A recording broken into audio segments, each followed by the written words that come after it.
Hi witches, let's chat about the moon. All right, so we are next week around the 15th or the 16th, depending on your time zone, we will be experiencing the super flower blood moon eclipse in Scorpio. So let's kind of break that down. We're going to do that today. We're going to talk a little bit about some correspondences. We're going to talk about all of the terms that I just said. And we're going to talk about how you can work with this moon. So I see all of these videos all about like the astrology behind the moon, and that is awesome. I love my astrology queens, like, or kings, whoever you may be. But I just like can't conceptualize space. So I tend to take things from a little bit more of a witchcraft perspective. So if that sounds like you, buckle up. We're gonna do some fun stuff. So as a side note, I've had about 20 ounces of Red Bull. So we're just, you know, hanging out and we're gonna have a lot of fun. If I seem hyper in these like 3 videos this week, that's why. It's fine. I just have a lot of caffeine. Anyways, a super flower blood moon eclipse in Scorpio. So let's break it down word by word. And hopefully it'll make a lot more sense. It sounds really intimidating, just like the blood moon, like, what does that mean? It's not really that bad, I promise. So the first word is super. Now, super moons are moons that are just really big in our skies. You guys remember back to like, I don't know, 8th grade earth science, whenever you guys did that and learned about like the moon and space and stuff like that in school, if you did, I don't know if everyone did, but I did, you will probably remember that the moon orbits the earth, right? And we, in turn, orbit the sun. But because of the way gravity works, which I cannot explain to you, please don't ask me to try, but basically our moon's orbit has like this elliptical shape. So it's not actually a perfect circle, it's more like a stretched out oval. So that means that sometimes the moon looks really, really far away and tiny in the sky, which is called apogee, and when the moon is super close to the earth and looks bigger, just based on like the perspective of like, you know, something that's closer to you is going to look bigger, that is called perigee. Now, the way I remember it is, and this was literally taught to me by like my, again, 7th grade science teacher or whatever, that is apogee away, right? So they both start with A, and then perigee is just, quote, the other one, which I thought was like a really funny thing to say to students. It's just like, oh yeah, apogee away and perigee, it's the other one. But that just means that the moon is going to look really big, which is why it's called a supermoon. There's nothing particularly super about it. It's not like out there fighting crime or anything necessarily, though the Moon Knight is a superhero, so perhaps I am incorrect. Basically, a supermoon just means that the moon is going to look really, really big in the night sky, and that's awesome. Some people feel like, you know, supermoons are a little bit more powerful, and I believe they actually do kind of affect the tides a little bit, just based on like how big the waves are and like how far up the tides come.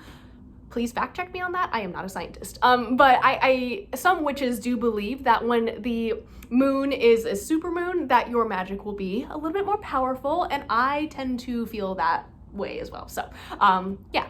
The next word is flower. So if you guys are unaware, there are actually there's a series of names for each moon. And some of these names come from either Native American culture, and these were taught to like settlers when people colonized the United States, or well, the Americas, I should say.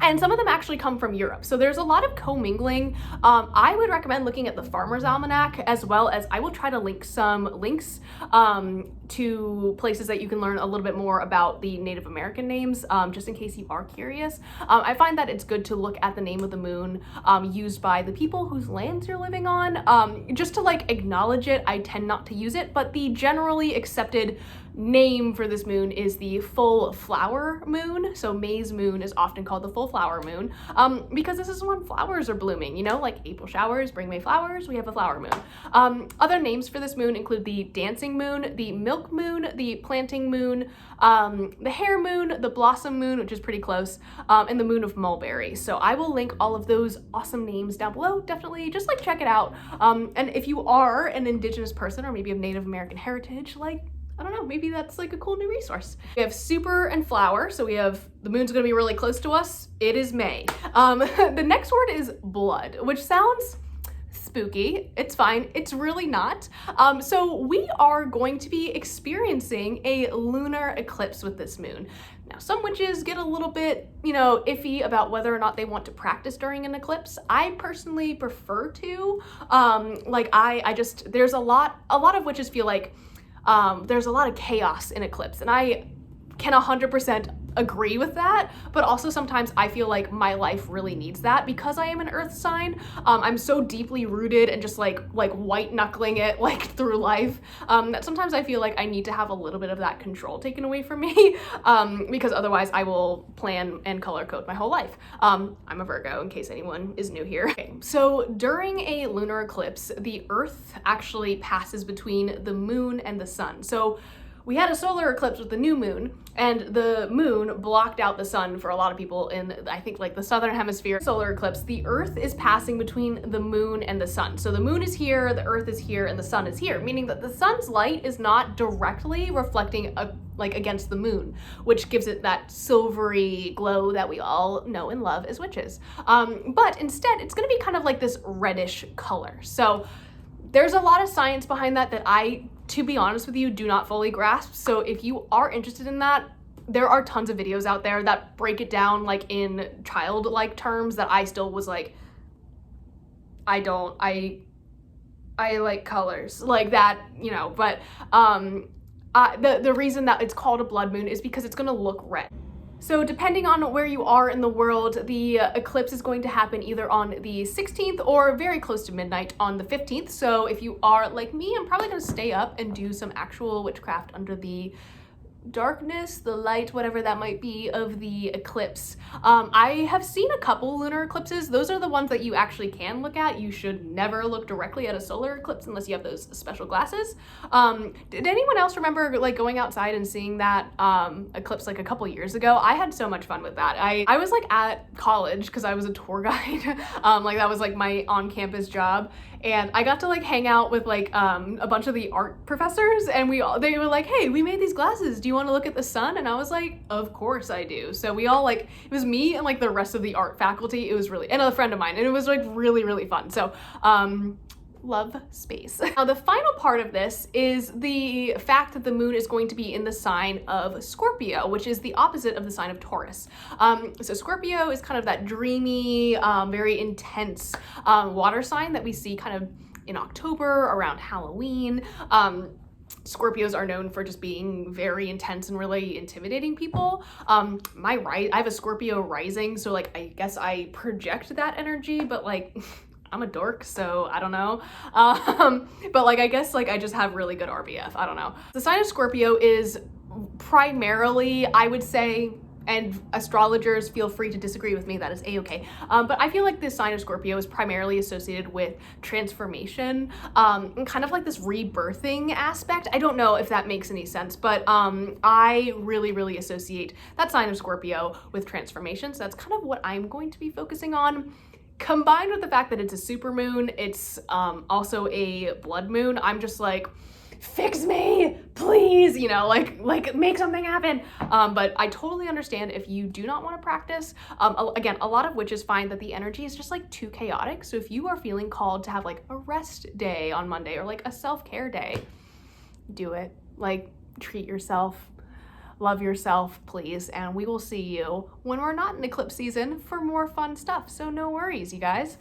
So a lot of the correspondences that we had for Beltane, which if you want to watch my last video, totally can, are also associated with this moon. I mean, it was only a couple weeks ago, so a lot of the same energy that we had for that holiday is still kind of in the air, if not like more so. Like today really feels like one of the first days of summer for me, and Beltane, or in Irish, a Bealtaine, which apologies to Irish people, I'm not saying that right either.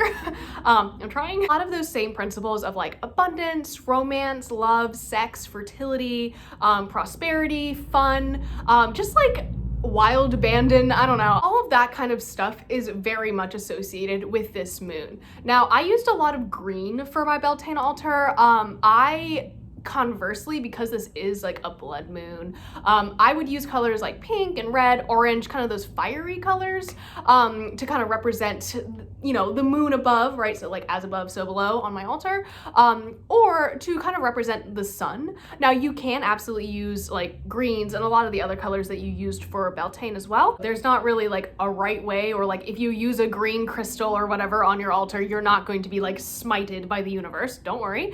But I'm going to be focusing my altar and decorating with more of those colors of fire, of that kind of like the blood, I guess. That sounds really creepy. I'm going to use blood colors. No, but kind of those colors that I associate with Beltane bonfires, because really what I'm focusing on personally for this moon is kind of that rekindling of an inner fire or a transformation into the person that I need to be in order to succeed. So that is really where my focus is going to be. That being said, this moon is also very much about fertility. So if you're using colors like greens and blues and purples, that is absolutely okay as well.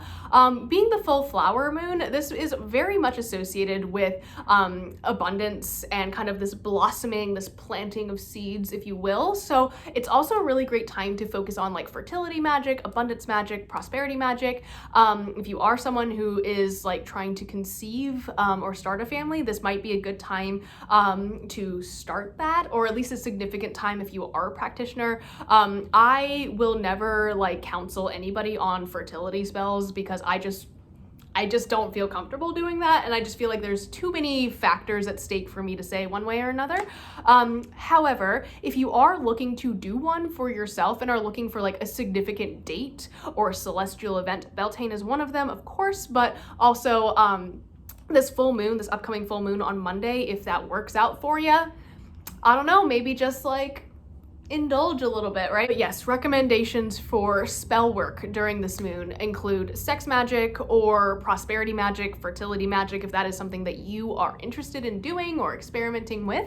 Abundance magic or kind of like prosperity magic in terms of like finances or material gain is also really great. Again, this is just a really good time for like fertility and that kind of that putting energy out into the universe about your intentions and the things that you want to attain. Now, that being said, as always, there's no use in doing all of that manifestation work if you are not going to do the mundane action. So be sure that, yeah, absolutely do that candle spell, do that, you know, spell jar, what have you, but also be sure that you're going out there and actively like putting work towards this goal. We're also kind of seeing life returning back to the earth. It's finally, we have passed the freeze warning where I'm living. So, you know, I'm super excited about that. I know it's not the reality for everybody, but hopefully people are experiencing at least a little bit of warm weather. Getting some, you know, maybe 50-degree days, Fahrenheit, I'm so sorry, I don't know what that is in Celsius, but whatever it is, I hope it's nice. And you might be wanting to do some more gardening magic or maybe enchanting some tools for your garden. I kind of did this around Imbolc, but you are free to do as you will. If you haven't been able to plant seeds or put plants out into your garden and finally, like me, have reached past the freeze line or have passed the freeze date, which once again, check the Farmer's Almanac for that for your area. So I'm going to be doing some planting. I'm going to be like making a little fairy garden for the Fae and just like leaving an offering to them again, just like I did on Beltane. As well as just like I've been sprucing up my house and doing some like serious deep cleaning, which I feel like I keep saying that I'm doing, and then I keep finding more stuff that I'm like, why do I have this? Like, what the heck?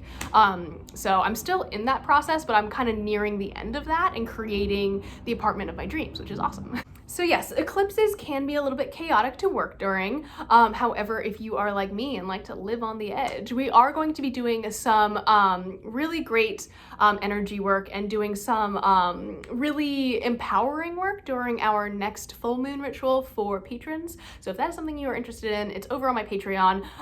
We have a full moon and new moon rituals. So that's 2 rituals per month for all tiers. So if you want to try it out, it's like $1. But if you see other stuff, you might be getting some mystery crystals, which I will be sending out very soon. They have been delayed like 4 times, and I'm like, oh, to the patrons patiently waiting, I do apologize. It is out of my hands, and I might need to find a new vendor. On the converse, you are never obligated to practice during a specific time if you are not feeling called to. So if you are feeling called just to rest and chill out for this lunar cycle, I support you, and I hope it is wonderful. So that is my little spiel. I hope it wasn't like too chaotic. Again, I've had a lot of Red Bull, so I'm just really excited about the moon, I guess. But yeah, I will see you guys tomorrow.